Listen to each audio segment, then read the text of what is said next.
My name is Matt Jertson, and for the past decade, I have had a front row seat to some of the most amazing leaders in the world. I was the head of training development at SpaceX, where I got to watch Elon Musk push the company from the scrappy underdog to global leader in launch capabilities. I've also had the ability to work directly with Travis Kalanick to build software. More importantly, throughout all this, I've gotten to watch the specific ways these leaders lead their teams to set goals in ways that actually push those teams forward. Since most people don't get that kind of opportunity, today I wanted to share with you some of the things that I have learned by giving you a simple framework for thinking about and developing your goals and the goals of your team. If this is your first time watching a video of mine and you find it helpful, make sure to subscribe. With that, let's dive in. To get started, I want to talk about why most corporate goals don't work. I think typically when you think of goals and a goal setting exercise in your organization, it's usually organized around some kind of annual process where once a month you sit down with your manager, you say, hey, what are we going to do? What do you want to achieve in the next 12 months?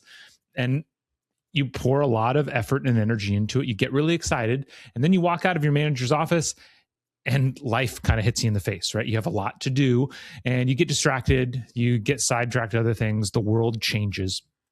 And then you don't think about it again until the end of the year. And you're like, oh, I forgot about that goal. That goal doesn't apply anymore. We changed strategies on that third one.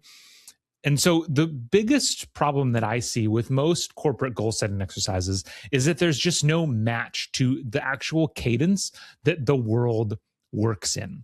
And the number one way I have seen this change in some of the companies that I've been able to work at is they do two things. You want some kind of long-term goal, something that's really aspirational that you want to achieve, but usually that kind of long-term goal suffers from that problem. It's not on the cadence in which the world operates. And so you need some kind of shorter term goal to make you feel like you have momentum. And so the goal setting structure that I have seen work best pairs those two together, where you have what's called a long-term direction and a short-term target. So I want to explain this. So first off, you say, where do we want to be in 12 months? You could set a different time, but let's, for the sake of this video, where do you want to be in 12 months? And that allows you to think a little bit bigger, think a little aspirationally. And so you figure out where you want to be.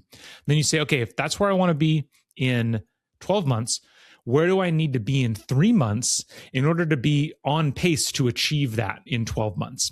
And I call that the short-term target.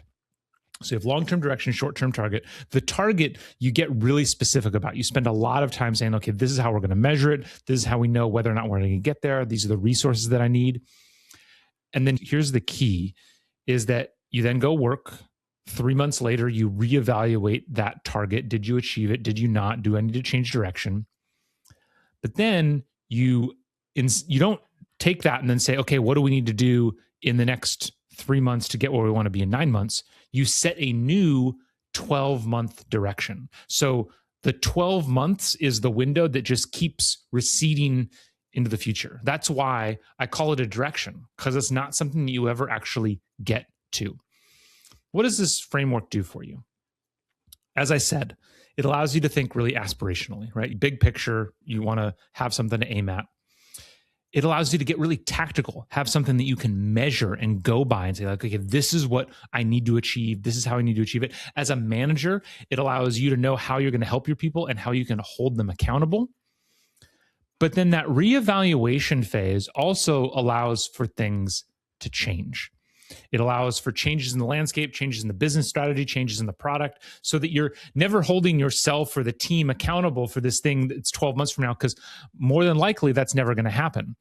And then the most important thing that it does is it's allowing you to constantly take the lessons that you learned from doing things and incorporate them into that future vision in a very real-time basis, right? When you look at companies like SpaceX, I think they do this well in that, well, until recently, the vision has always been Mars. I guess the long-term vision is still Mars, but they kind of changed it. It's the moon now. That's a perfect example of the target or of the direction changing generally. The direction was Mars.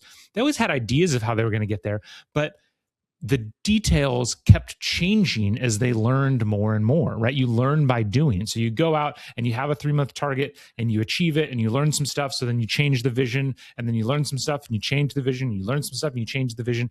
It's meant to be a general guiding light, but not something that you're, oh, well, you're not doing that anymore, And if you look at the history of SpaceX, perfect example would be looking at Dragon, right? In Dragon 2, first it was supposed to be able to propulsively land on the ground. They canceled that. Then there was going to be Red Dragon, where they were going to send it to Mars. They canceled that. Falcon 9, originally, the upper stage was supposed to be reusable. They canceled that. Then they brought it back, and they canceled it again. Starship that they're doing now, it was supposed to be a composite vehicle. It was supposed to be a 12-meter diameter vehicle. Now it's a 9-meter diameter vehicle, and it's stainless steel. It's not, those changes aren't bad, right? Those changes are good. Those changes are showing that they're learning. And when you set these long-term definitive marks that you're trying to achieve, it can make it feel more difficult to rapidly change direction. And the bottom line is our world just keeps getting faster and faster, right? Whether it's competition, AI, technology, all these things are making it so that it's really difficult to forecast what's in the future. That doesn't mean you can't do it, right? You still need something to go after, but you need a plan in a process that allows you for that flexibility. And I think that's what I have seen, why I have seen this work in some of these really innovative companies. It works because it provides that long-term vision. It gives them near-term accountable things to achieve, but it provides flexibility in the goal-setting process as well. So I hope you found this helpful. You can do it for yourself.